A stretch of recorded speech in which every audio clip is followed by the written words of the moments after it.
সন্তান জন্ম দিলেই নাকি মা হয়ে যাওয়া যায় না? কথাটা কি আসলেই সত্যি, নাকি কথার মাঝে কোনো ফাঁক রয়ে গেছে? হয়তো বা কথাটা সত্যি, না হয় কথার মাঝে হয়তো বা কিছুটা ফাঁক রয়ে গেছে। কিছু কিছু মা আছে জন্মের পরে তার সন্তানকে নিজের আপন করে না নিয়ে খুব দূরে ঠেলে দেয়, আর কিছু কিছু মা আছে পাগলের মতো থাকে তার সন্তানটাকে দেখার জন্য। সে ১ বছরের মতো যে স্ট্রাগলটা করেছে, যে কষ্টটা করেছে, সে কষ্টের ফল হিসেবে সে যে সন্তানটাকে পেয়েছে, সেই সন্তানটাকে আঁকড়ে ধরে ভালোবাসার পাঁজরে বেঁধে নেয়। সন্তান জন্ম হওয়ার পর থেকেই একটা মা তার নিজের কষ্টকে কষ্ট মনে করে না, মনে করে আমার সন্তান ভালো থাকুক। আমার সন্তান ভালো থাকা মানেই আমি ভালো থাকা। একটা মা যখন চিন্তা করে আমিও মা হয়ে গেলাম, আমি তো সেই দিনই আমার মায়ের কোল থেকে এসেছিলাম, আর আমি আজ মা হয়ে গিয়েছি।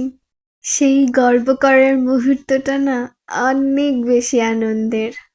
মা, যে মা শব্দটা শুনলে মনে হয় খুব ছোট, তবে সেই মা শব্দের মধ্যে যে কত বড় মহত্ব, কত বড় কাহিনী, কত বড় আনন্দের একটা মুহূর্ত লুকিয়ে থাকে, তা যে মা সেই বুঝে।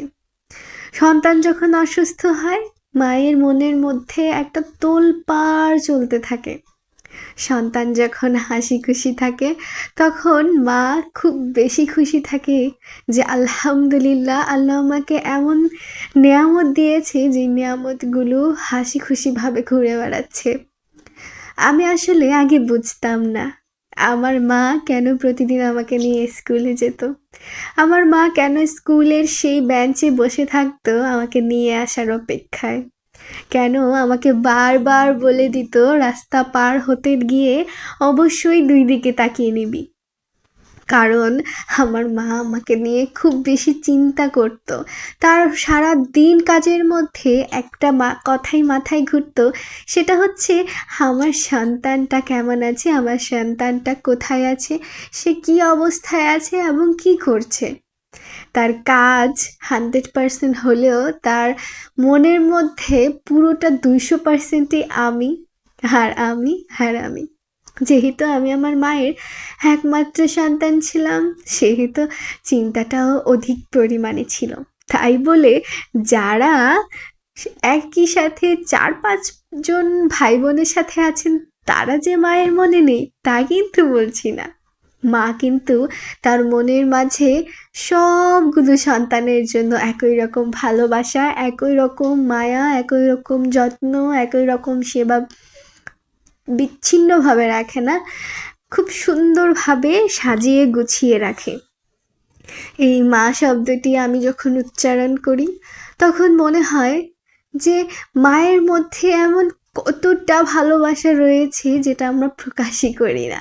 আমার সন্তান যখন এই পৃথিবীতে এসেছিল, সন্তানের মুখখানি দেখে মনে হয়েছিল, আল্লাহ, এতদিনের যে কষ্টটা তুমি দিয়েছিলে, সেই কষ্টটা আমি অনায়াসেই ভুলে গিয়েছি আমার সন্তানের মুখগুলো দেখে। আমার সন্তান আমার দিকে তাকাতে পারেনি, তবে আমি তাকে দেখেছিলাম। আমার সন্তান খুব ছোট ছিল, জোরে জোরে কান্না করছিল।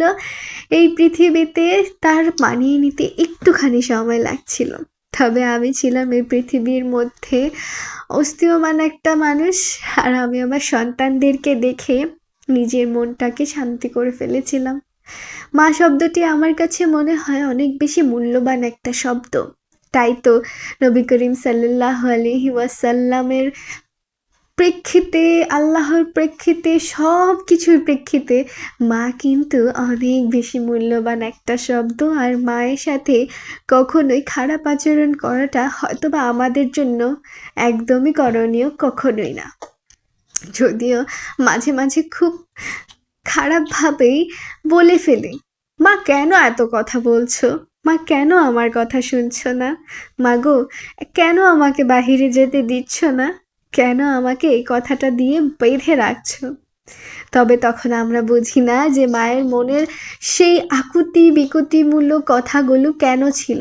যখন মা হয়েছি তখন প্রত্যেকটা মুহূর্তে মুহূর্তে বুঝতে পারছি যে আমার মায়ের সেই কথাগুলোর মানে কি ছিল। আমার মা আমাকে কেন সেই কথাগুলো বলতো? সময় নিজের নিয়মের মতো চলে যাচ্ছে, আর আমার মায়ের সময় চলে যাচ্ছে শুধুমাত্র আমাকে নিয়ে চিন্তা করে। নিজের কত কাজ থাকে, নিজের কত চিন্তা থাকে, তার মাঝেও মায়ের চিন্তা শুধুমাত্র তার সন্তান। এই ভুবনে যত মানুষ দেখেছি, সন্তানকে হেলাফেলা করার মতো মানুষ খুব কমই দেখা গেছে। তবে যে কম পরিমাণে সন্তান হেলাফেলাকারী, তাদেরকে বলবো, তোমরা কি মায়াবতী না? সেই সন্তানের মুখটা কি মায়াবতীর মতো না? তাহলে কেন তোমার সন্তানকে হেলাফেলা করো?